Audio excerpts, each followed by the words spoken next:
m'appelle Coralie Piret, je suis journaliste depuis 5 ans et j'étais correspondante en Afrique de l'Ouest pour principalement la radio et principalement RFI.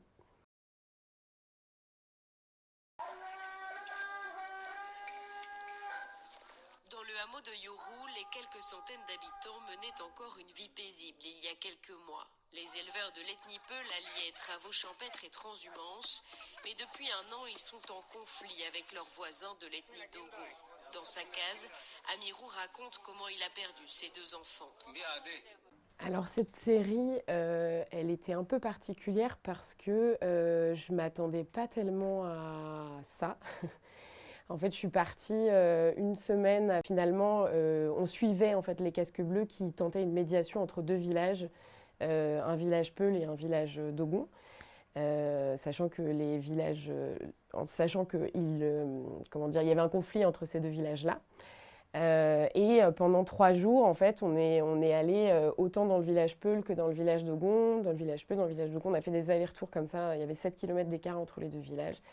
Et on est resté 3 jours au final, ce qui n'arrive jamais. En temps normal, on reste 1 heure, 2 heures sur place pour des conditions de sécurité.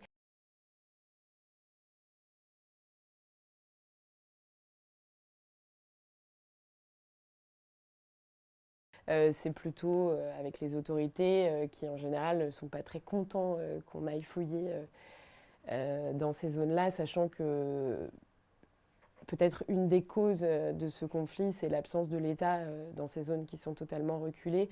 Et en l'occurrence, là, pendant cette mission, l'État, enfin les représentants de l'État avaient été invités et ils n'avaient pas fait le déplacement. Donc c'est plutôt après le reportage qu'on a plus ou moins des problèmes. Mais c'est plutôt des appels téléphoniques ou des sortes de pressions parce qu'on a diffusé quelque chose qui ne leur plaisait pas.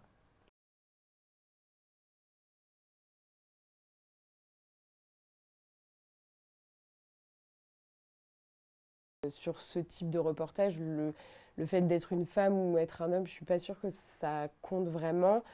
Par contre, il y a la barrière de la langue et de la culture qui, de toute façon, est énorme. Et même si on fait appel à des fixeurs ou des traducteurs, on a toujours cette barrière-là.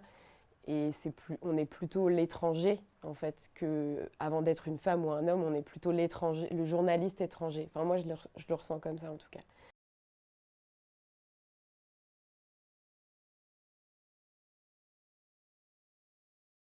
Le caméraman regarde l'espace, le photographe idem, et le reporter radio écoute ce qui se passe. Et s'il y a une dame qui fait la cuisine, ou un homme d'ailleurs qui fait la cuisine sur un côté, on va essayer d'aller l'enregistrer. En général, moi en tout cas, je le fais après l'interview, enfin ça dépend en fait.